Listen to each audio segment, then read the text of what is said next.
9 people have been arrested in connection with the gold heist at Pearson International Airport in Toronto. You're at an airport, bags packed, ready to fly. But while you're busy grabbing a coffee somewhere in the cargo area, a group of men is pulling off one of the greatest heists in history. No guns, no explosions, just pure confidence and a well-thought-out plan. This isn't a movie, this is real life. And these guys made off with millions in gold, right under everyone's noses. Gold. It's shiny, valuable, and has been the reason for some of the craziest heists in history.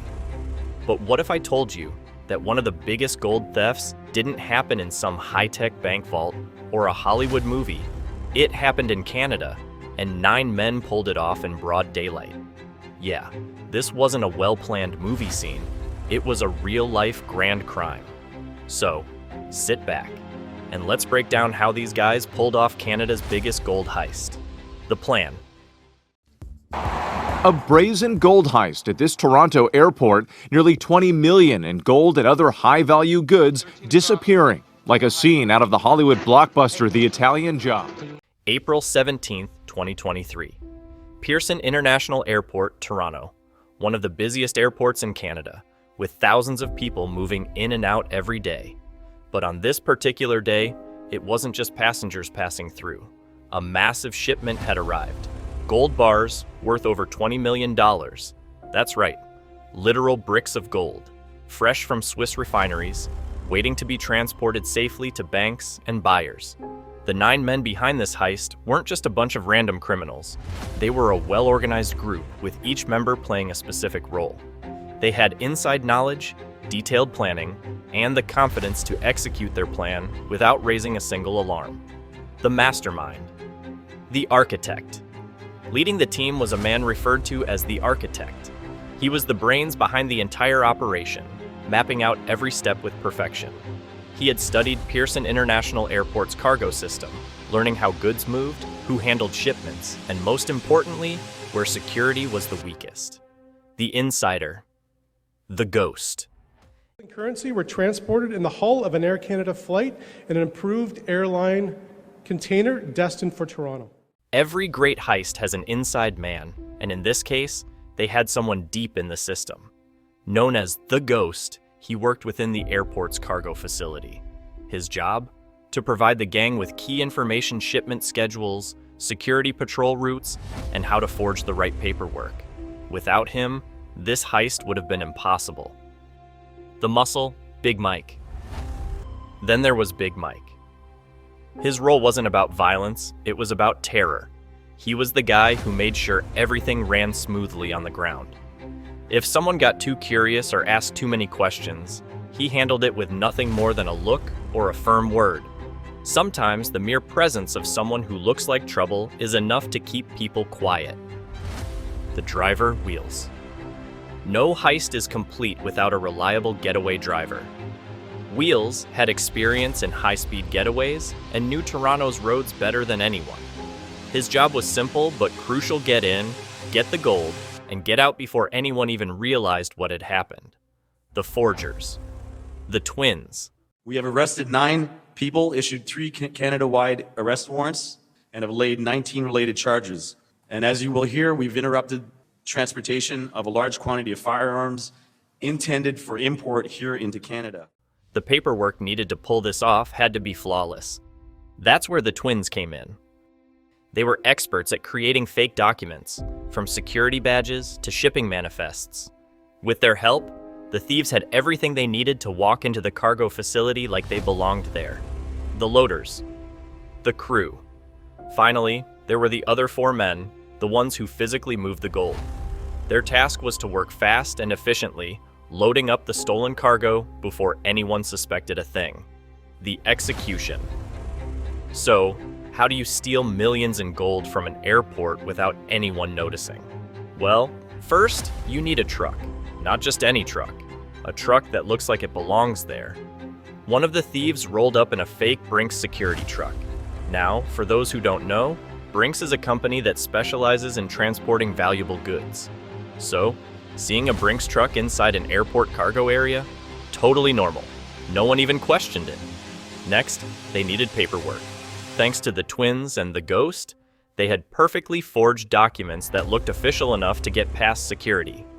They walked in, flashed their papers, and just like that, they had access to the cargo. Then came the riskiest part, loading up the gold.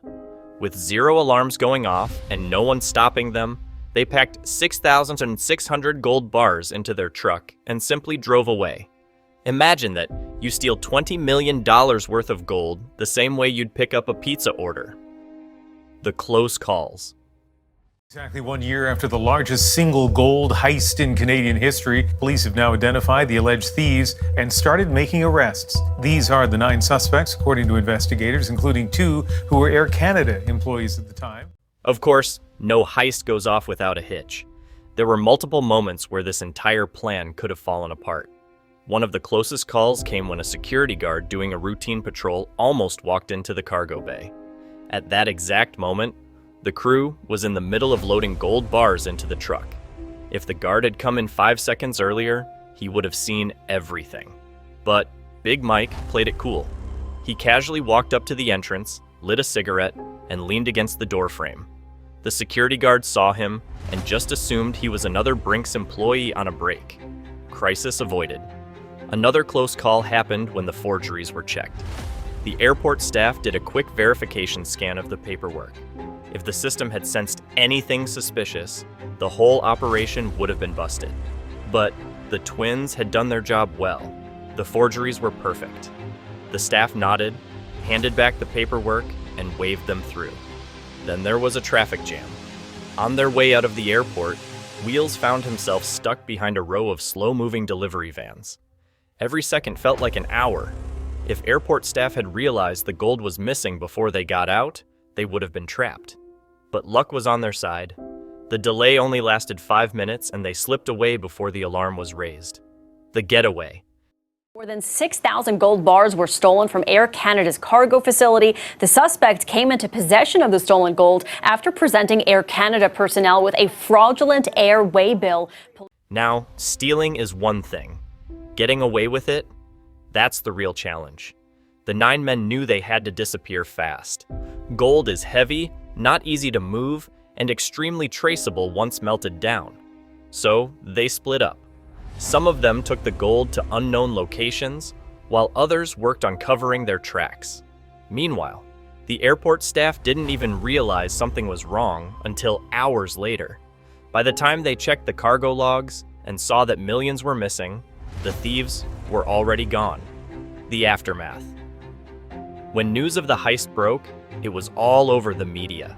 The biggest gold theft in Canada's history, and nobody had a clue who did it. Police were scrambling, security footage was being analyzed, but these guys had planned this too well. No clear faces, no solid leads, nothing. The hunt. Working with community business owners in Peel and Halton region, investigators reviewed their video surveillance and believe the truck took the following route after leaving Air Canada cargo. But as with most crimes, mistakes happen.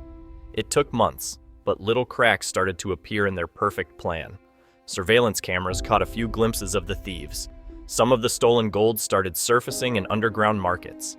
And then, police got a break. One of the men slipped up, leading investigators right to a secret cache.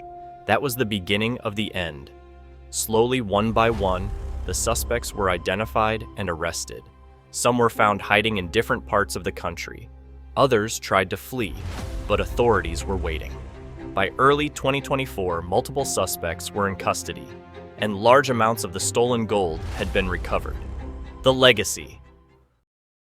We are alleging that some individuals who participated in this gold theft are also involved in aspects of this firearms trafficking.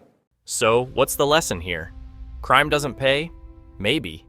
But you gotta admit, these guys almost pulled off the perfect heist.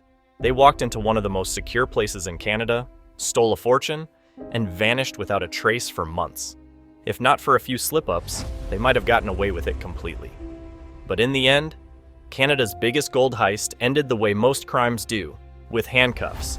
The 9 men who thought they could outsmart the system are now facing years in prison. And that gold? Well, most of it's been recovered. but some might still be out there, hidden away, waiting for someone to find it. So, what do you think? Were these guys criminal geniuses or just lucky idiots? Let me know in the comments. And hey, if you ever see a suspicious Brinks truck chilling at an airport, maybe give the police a call. Who knows? You might just stop the next big gold heist. Until next time, stay safe, stay curious, and don't go trying to rob an airport. Trust me, it never ends well.